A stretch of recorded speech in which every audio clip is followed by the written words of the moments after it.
Hi folks, welcome to Build and welcome to our session on Azure Time Series Insights titled Make Your IoT Data Useful with an End-to-End Analytics Platform. I'm Diego Viso, I'm a Program Manager here on the Time Series Insights team. Hi, my name is Deepak Pallade. I'm a Program Manager on Time Series Insights team. Welcome to Build.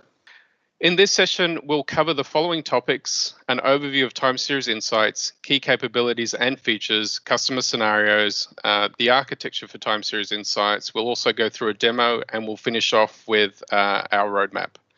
So let's start with what Time Series Insights is. Time Series Insights is an end-to-end analytics platform tailored towards the unique needs of industrial IoT. So what does this exactly mean? It means that we're flexible and built for scale. We ingest billions of events across hundreds and thousands of data points, giving you the ability to tap into your massive volumes of data to unlock insights not previously possible. Let's talk about the attributes of IoT data which help guide our design principles. So firstly, IoT data lacks structural consistency. We typically see unstructured or semi-structured data, which has very little context about what the actual data means. Second point to that is IoT data needs contextualization. In order to derive insights out of this data, we need to better understand how this data relates to each other. For example, what are the relationships between the sensors? How far is sensor A from sensor B? These are the types of questions that we need to be able to answer. Thirdly, IoT data requires near infinite retention. So in order to gain operational intelligence, it's well known that the more historical data you have, the better your insights will be. And finally, IoT data is useful when combined with other related data sets to ensure an organization has a holistic view of their data landscape. So with this in mind, how does Time Series Insights solve these challenges? Let's start by sharing that Time Series Insights is a fully managed PaaS platform built for IoT. Because we are a PaaS service, you can build applications on top of us, or you can use this as a turnkey solution by leveraging our out-of-the-box TSI user experience. Now let's break down our key value pillars here. First, we ingest, store, process, query, and visualize data at scale. We're talking about billions of events across hundreds and thousands of devices. Second, we are open and flexible. We allow you to connect your data with other analytic solutions by leveraging the open source format of Apache Parquet and storing this data in an Azure storage account that you own. Third, we have a rich set of APIs and a UX experience that is first class. It allows you to derive insights very quickly, and in fact, everything that's done in the UX can be done by our APIs, public APIs. There's no private-facing APIs that we leverage for our UX. And finally, we have an open source JavaScript SDK library, which allows us to create the TSI look and feel within your own applications. It provides components such as charts and functions to access the time series data, so you can tailor an application experience for your particular use case. This is built on top of a scalable platform that ensures that when you grow, the service grows with you. And we're also pay-as-you-go, ensuring that you only pay for what you use. Next, I wanted to spend a little time to highlight some of the key capabilities of Azure Time Series Insights. Firstly, we provide multi-layered storage, which allows you to have a tiered storage experience, warm for highly interactive recent data, and cold for historical data that spans decades, giving you, which is great for great advanced analytic scenarios. Second, we have a flexible platform. As I mentioned, we write in open source efficient Apache Parquet file format, and we write this in your own storage account, allowing you to connect to other analytics tools of your choice. We will over time provide native connectors to platforms such as Spark to make the integration experience seamless.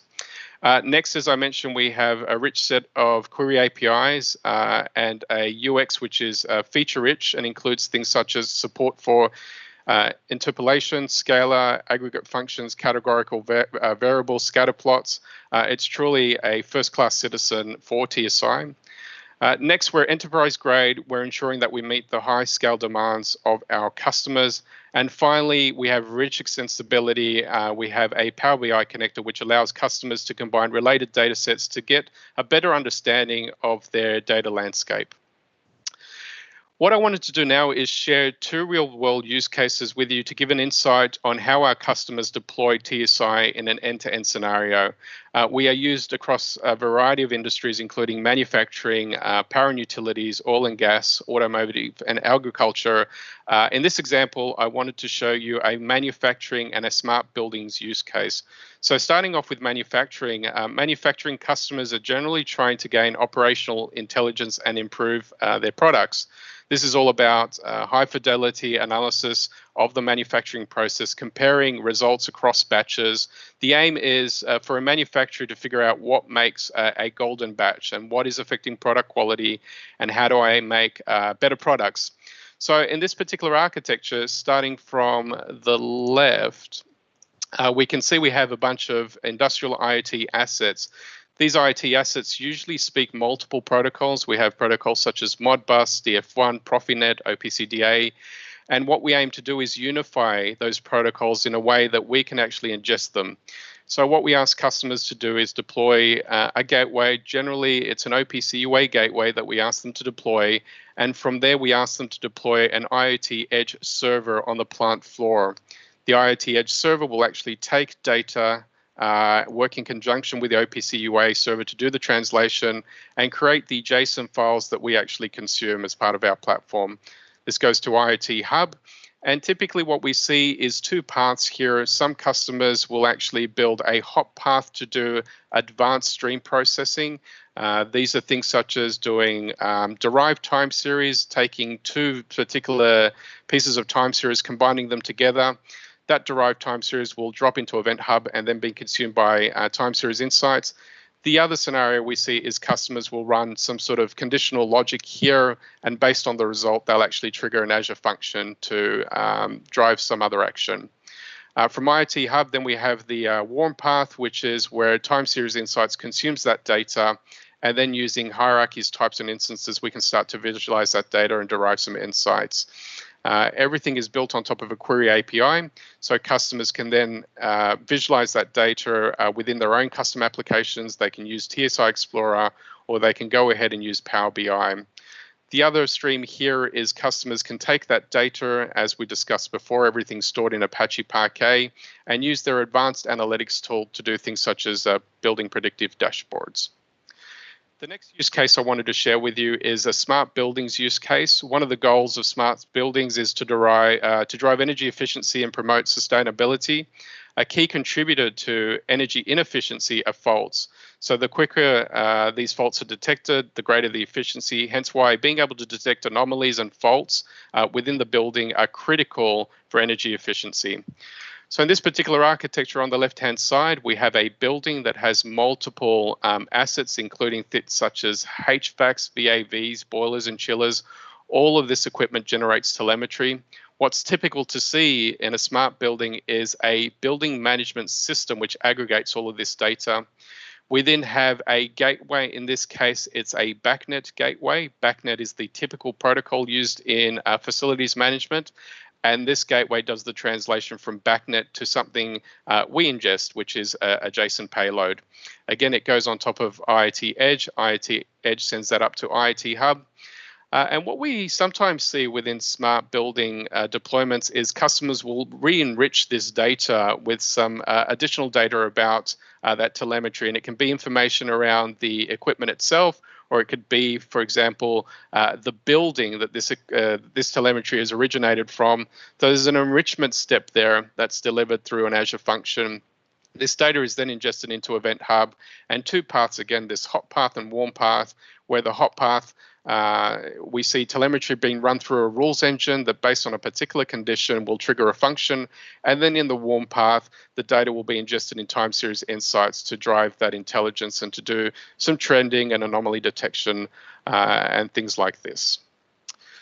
Finally, I just quickly wanted to talk about our customers. We have many customers across different industries, including manufacturing, oil and gas, automotive, and energy. And we're keen to work with our customers to see other requirements that we need to make in the platform to ensure their businesses are successful. So definitely get in touch with us. We're here to partner with you to ensure success. And with that said, I'm going to hand it over to Deepak to cover the product in a little more detail. Thanks, Diego. Now let's look at the Time Series Insights architecture. So if you look at, all the components that make up the product, the first thing if you notice is, hey, how will we get the data coming from the edge? There are multiple ways through which, customers choose to ingest data into TSI, one of which is coming through IoT Hub, and one method through which, they choose to ingest is via Event Hub. And in future, once ADT goes live, that is another method through which, we will be getting telemetry and context information coming into TSI. So from the perspective of like all these core components, from IoT Hub, what we do get device telemetry, and we process that using our stream processing engine. And then depending on the customer configuration, we either route it to warm store or cold store. And our cold store is based on Azure Data Lake, and we support Apache Parquet file format in which we write the files, and customers can store it once and reuse it across the Azure ecosystem. And we have this notion of modeling within TSI. What it does, it helps us create context, as well as it helps sync the context coming from the upstream systems. So essentially, time series model has three components. You have this notion of instances, which are the representation of your time series telemetry as well as time series themselves. Then you have this notion of variables. The notion of variables are part of types, which helps you classify all these telemetry items that are coming. And then you have hierarchies, which helps you organize all these instances in a meaningful way that way you can triage it. So in the long run, what we want to do is we want to have this model auto-populated, looking at what you get from model information from Hub as well as from ADT. That's the reason you see from ADT you have a digital twin model that gets auto-populated here, and from IoT Hub you have a device twin model that gets populated. And then comes the query layer that Diego was talking about. The query layer tries to give a unified experience for our customers when they try to query data stored in warm store or cold store. Warm store for us is based on ADX, and in warm store, customers can choose to retain data of by X number of days. Like, hey, if you have the need of storing the data for 30 days, you can store all the data that comes in into warm store, and then rest route everything to cold store. So today when the data gets into Hub, and when our processing engine processes the data, it stores in both warm and cold, so that cold is your master copy of all things that you have so far collected or accumulated in the environment, versus warm store being last X number of days depending on your configuration. And query, what it does is it tries to go to warm store and cold store depending on the request body or the request header that you have, and it tries to retrieve the information. And similarly, TSQ even helps you query the data coming from time series model. That way, you can query context as well as telemetry that is coming from these stores. And then, our queries today used in our TSI Explorer. Later in this presentation, we will go through, some of the features that we have available there, as well as, TSQ is used through, our endpoints in third-party applications. Customers can take the goodness that we have to offer through these APIs and integrate them directly with their line of business applications. And they say, hey, how can I enable CRUD directly from there? That way, right, they can integrate the API layer within their operation system. Then you have Power BI connector that we have, which will let you take the data coming out of TSQ and integrate that with the rest of your ecosystem. So customers can say, hey, I have this time series data stored in TSI. Now I want to take this information and connect that with maybe ERP information or CRM information. They can do that seamlessly using Power BI. Then we have this whole notion of things that we are working on, like for example, Calc Engine and Job Engine. If you look at it, Job Engine helps us do operations, batch operations, essentially loading the data on the historical data, essentially bringing it from the lake and making it useful within the context of TSI, as well as in future it will help in batch querying, because right now it is interactive. TSQ, in synchronously it goes and queries the data, but in future we will support scenarios where it will end up enabling batch query scenarios for our customers. And we do have our Spark connector, through which customers can take the data that is stored in cold store and integrate that with the line of business applications they have, or like any downstream, upstream analytic solutions they have. So in a nutshell, this is what architecturally TSI enables. Now, quickly jumping on to the queries I spoke about. From querying perspective, we have queries classified into three categories. Environment APIs essentially lets you go and do operations on the environment. Like, hey, how can I understand what are the environments I have access to? Or, hey, what is the distribution of the data within the environment? How can I understand the event schema of the data that is there in these environments. So all the things that has to do with environments are classified under environment APIs. Then you have time series model APIs. So time series model APIs enable CRUD on the model itself. So customers can use these APIs and directly update the model without coming to our UX. Where they can say, hey, how can I go and update the types or the variables that are stored within the types?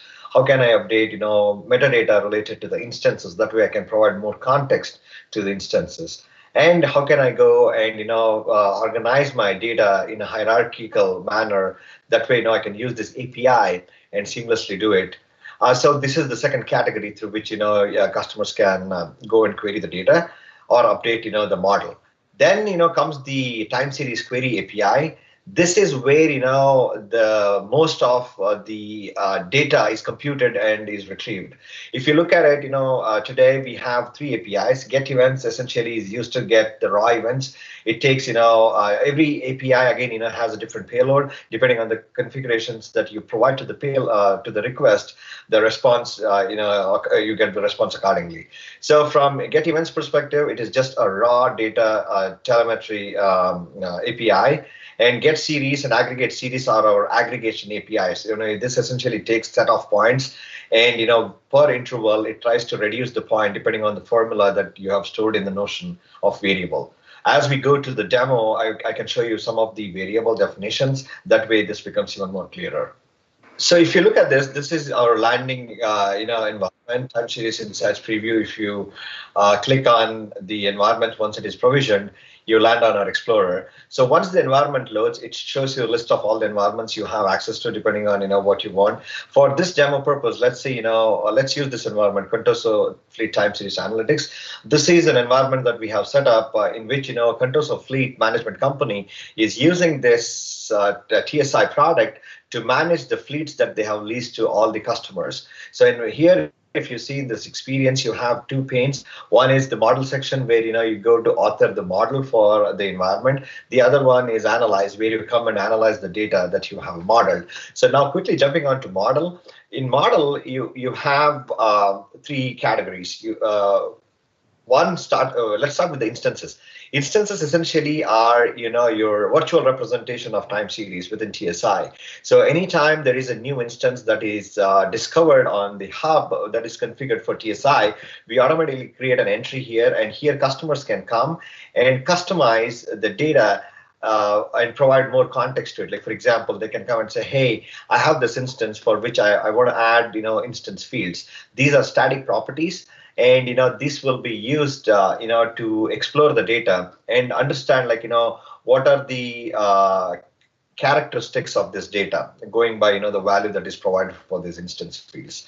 So in future, what we aspire to do is to connect this directly to the property metadata that we get from Hub and Digital Twin. So as part of our evolution, these will get synchronized for product experience.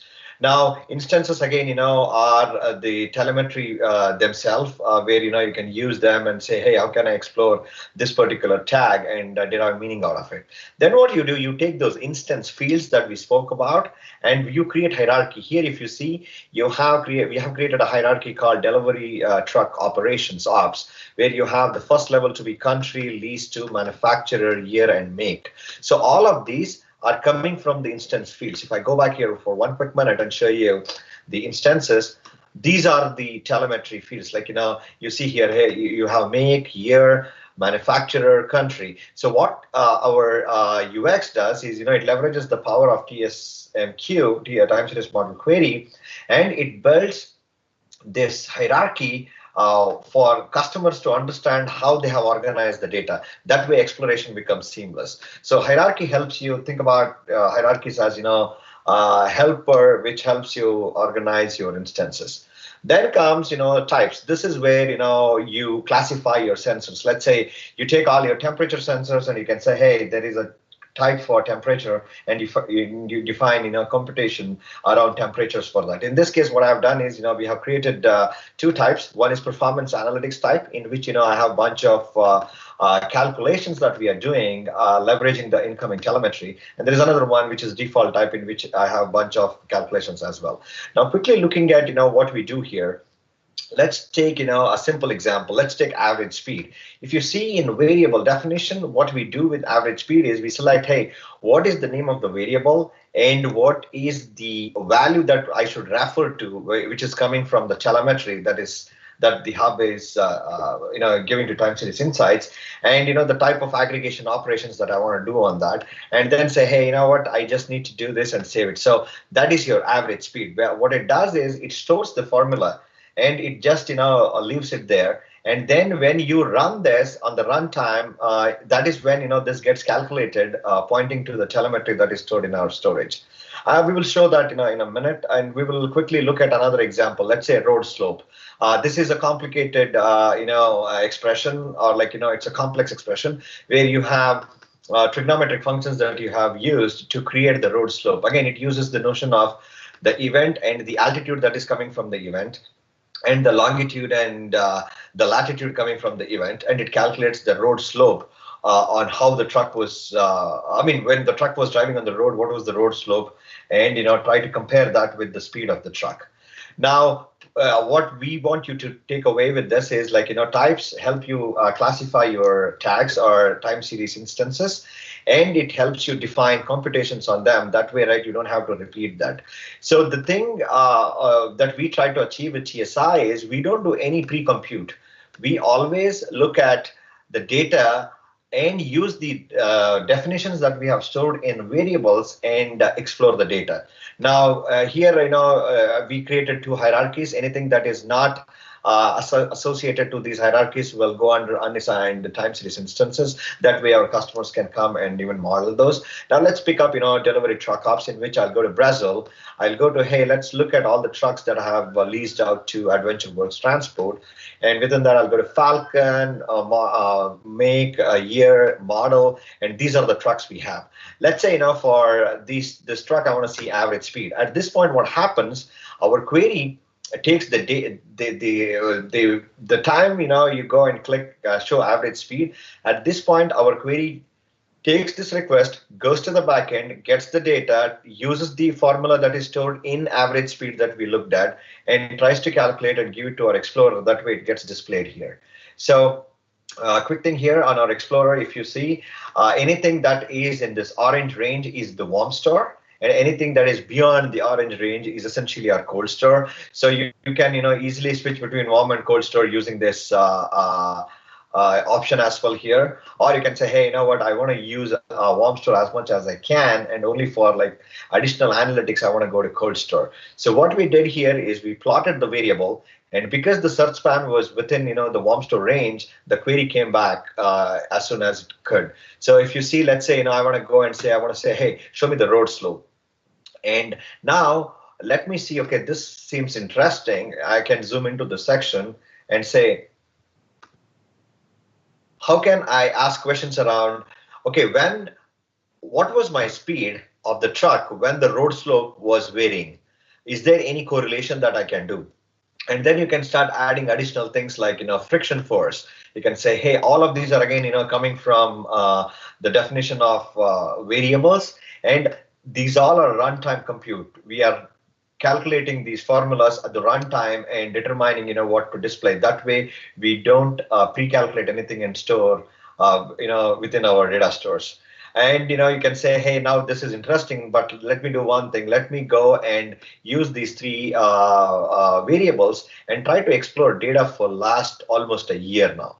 let's say, if I want to do that operation, you can easily go and issue a query, something like this. And what at this point it does is it takes these three variables, it goes to our cold store, and it tries to get all the data, compute it, and retrieve, signals for us. That way, you can go and plot it. If you see, in a couple of seconds, I think 7 seconds, this data came back. Now you can see the trend of these three variables over last 320 days. So in a nutshell, there are like bunch of features that are available from our UX perspective. You can convert this into a heat map, and you can visualize that. You can change the intervals to whatever interval you have. Instead of 12-hour interval, let's say you want to do 8 hours interval, you can definitely go and do that. And then you can also take this data and you can say, hey, I want to download this and send it to somebody within the team. That way, right? I ask a specific question that I need to answer. Or you can, even take this data that is available and integrate that with, Power BI. That way, when you click on this option, it gives you it gives you the ability to say, hey, do you want to take the aggregated data, or do you want to take the raw telemetry that is coming out of it and then, connect it to Power BI? So these are the things that we are planning to release as part of our GA, and there are like bunch of other things which you can try by going to the link that will be available in our documentation. And if you just add /demo to it, this is the demo environment where you can go and get your hands on. Now that was the demo that we wanted to show you, and now let's quickly look at the product roadmap. We will talk about what we are working on right now as we speak. Warm and cold-based analytics that we just reviewed, that is being worked on, and it is all ready for our GA. Then we have time series model and time series query API, additional capabilities that we are adding to it from scale as well as from additional aggregate and scalar functions that our customers can use. We are revamping our user experience, and we are providing additional capabilities around like, hey, how can you go and do auto refresh of the data? That way, anytime there is new data, you don't have to do anything. The charts that are already there gets automatically refreshed. You have the notion of categorical variable where you can go and explore categorical signals. That is something that we are working on, and that is available as of today in our demo environments, as well as it will be part of our GA. Then Power BI Connector, we briefly reviewed that. That is something that we are super excited about, because that opens up a lot of avenues for data integrations for our customers. Then we are working diligently on Azure Data Lake storage Gen 2 support in public preview. Again, we want to support this in a preview format and then go from there. Then the next thing we are adding is AAD group support. That way, the ACLs are managed via AAD groups, making it easy to manage them. The next thing is enterprise readiness. We are going to new regions. We are scaling the product to support, enterprise load as well as security. And, we are working on a framework to import data such that, customers can bring their existing data and, start using the power of time series insights in parallel to, the new data that is being streamed. And the last thing is essentially the Spark connector for advanced analytics, where you store the data once in TSI and then use the Spark connector and integrate that with all the downstream Azure ecosystem for analytics. And from what is coming next perspective, there are tons of things that we are working on next, and we are super excited for where we are taking the product. Some of those things include how can we get better at improving the latency lag and the transforms for the data that comes into TSI. Today, we support basic processing of data, but we want to go and double click on that to say, hey, how can we enable customers to go and do meaningful transforms? That way, they cleanse the data and they store it in a meaningful way, as well as improving the latency and lag for the data. The second thing, and one of the important things for us is how can we get better at integrating with the ecosystem? Like, how can TSM get better at understanding PNP and ADT natively? That way, customers don't have to reconfigure anything. They configure it once, and all these products, they understand each other, and things start populating automatically in these experiences. OPC UA binary and CDM support is another thing that we will be working on just to complete the story around analytics and how can we have all of these supported end to end. There are a bunch of query updates that we are working on, like how can you enable composition. That way you take a bunch of time series and try to combine them into one and derive a metric for it. And new scalar functions and aggregate functions. We are thinking of exposing Kusto query language on our WOM store. That way customers who are familiar with the language can easily use the power that KQL provides. Data updation and data deletion is the top of our mind because that is one of the highest asked customer request, and that is being worked on next. Connectors. How can we add more things to our connectors, and how can we expand our integration stories with connectors with EML, Spark, and Databricks. There are a bunch of new analytics features we are adding, like process graphics, dashboarding, and all the SDK updates. So one thing what I noticed that we did cover as part of the architecture is what power the SDK, JavaScript SDK that we have bring to the table. Our JavaScript SDK can be used, and it can be integrated with any of our customers' line of business application. That way, whatever charting features you have, that can be used within these SDKs. And we'll be adding, as and when we'll be making new improvements to our user experience, we'll be adding those features to our SDK. That way it can be leveraged by all our customers. And then we'll be adding new security and compliance features for role-based access control, things like, hey, how can we have tag level security? We'll be exploring that next. Migration of TSI Gen 1 to Gen 2. Essentially, all the customers who are on Generation 1, how can we give them a meaningful path through which they can migrate to Gen 2 and start using the power of the pay-as-you-go SKU that we have here. And the TSI on Edge is another important thing that we have been focusing on, detailing out. So that is another thing that is being worked on next. Anomaly detection, forecasting, and predictive maintenance are our advanced analytics scenarios. This is something that we want to make natively available within TSI. That way customers can use this and do complex event processing or reactive processing depending on their scenarios. And disaster recovery. It goes back to hey, how can we support BCDR for our customers, business continuity and disaster recovery for our customers, and bunch of updates to our SDKs. Like, hey, how can we build new SDKs? That way it is easy for our customers to take these and integrate that with their applications as well as their CI/CD pipelines. So these are some of the things that we are thinking of doing next. And as we proceed with the roadmap, we will keep you guys posted on how we are making progress. And quickly jumping on to the last thing, these are the resources that you can use in order to learn more about our product. And we look forward to hearing back from you on where can you take this next. From next steps perspective, these are the list of resources that are available. We think will help you as you traverse through build to become Azure IoT certified. Training we have trainings as well as exams, and these hyperlinks will help you get those. And we do have IoT shows as well as how to get started with Azure IoT. That details out what our products can enable and what scenarios can you go and solve. And you can join our tech community as well as attend other build sessions that we have. That way you get to understand what is that we are thinking from Azure IoT perspective. So Microsoft IoT vision and roadmap is something that is there on May 19th, as well as IoT live coding session that is on May 20th. Thank you so much for participating in our session. Make your IoT data useful with an end-to-end analytics platform. We hope you've enjoyed the overview and the deep dive of Azure Time Series Insights. And we hope you enjoy the rest of the build session, and please get in touch with us. Thank you. Thank you so much for attending our session. We are looking forward to seeing what you can do with this product and what scenarios you will solve for yourself as well as the customers. Thank you.